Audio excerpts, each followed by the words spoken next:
IAS institute నిర్వహిస్తున్న all India scholarship exam pass అవ్వండి. 2 years ఫీజులో 50% మాత్రమే పే చేయండి. విద్యార్థులకు ఇచ్చే పనిష్మెంట్లో కొందరు ఉపాధ్యాయులు ప్రదర్శిస్తున్న అత్యుత్సాహం వివాదాస్పదంగా మారుతుంది. హద్దులు మీరి ప్రవర్తించడంపై విమర్శలు వస్తున్నాయి. ఇటీవల పలువురు ఉపాధ్యాయులు స్టూడెంట్స్ జుట్టు కట్ చేసి సస్పెండ్ అయినా మార్పులు రావడం లేదు. తాజాగా విశాఖ జిల్లా జి మాడుగుల కేజీబీవీ కాలేజ్లో అమానుష ఘటన చోటు చేసుకుంది.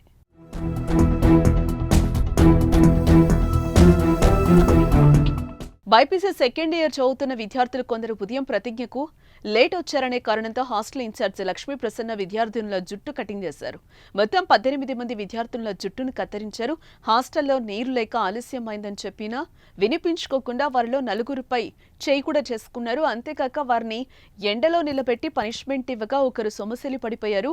ఈ నెల 15న కార్తీక పౌర్ణమి రోజున జరిగిన ఈ ఘటన సంచలనంగా మారింది. విద్యార్థుల జుట్టు కటింగ్ చేసిన దృశ్యాలు ఇప్పుడు వైరల్ అవుతున్నాయి.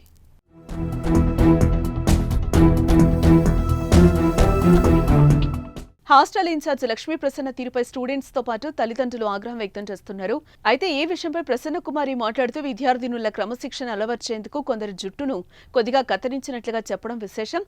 జుట్టు విరపోసుకుని తిరుగుతున్నారని, అందుకే కొందరు జుట్టును కొద్దిగా కత్తిరించినట్లుగా చెప్పారు. ఈ విషయాన్ని ఉన్నతాధికారుల దృష్టికి తీసుకెళ్లినట్లుగా ఎంఈఓ బాబురావు పడాల్ తెలిపారు. క్రమశిక్షణ అలవాటు చేసేందుకు జుట్టు కత్తిరించాల్సిన అవసరం ఏంటని, మందలిస్తే సరిపోయేదనే అభిప్రాయం వ్యక్తమవుతోంది. మరి మీరేమంటారో కామెంట్ చేయండి.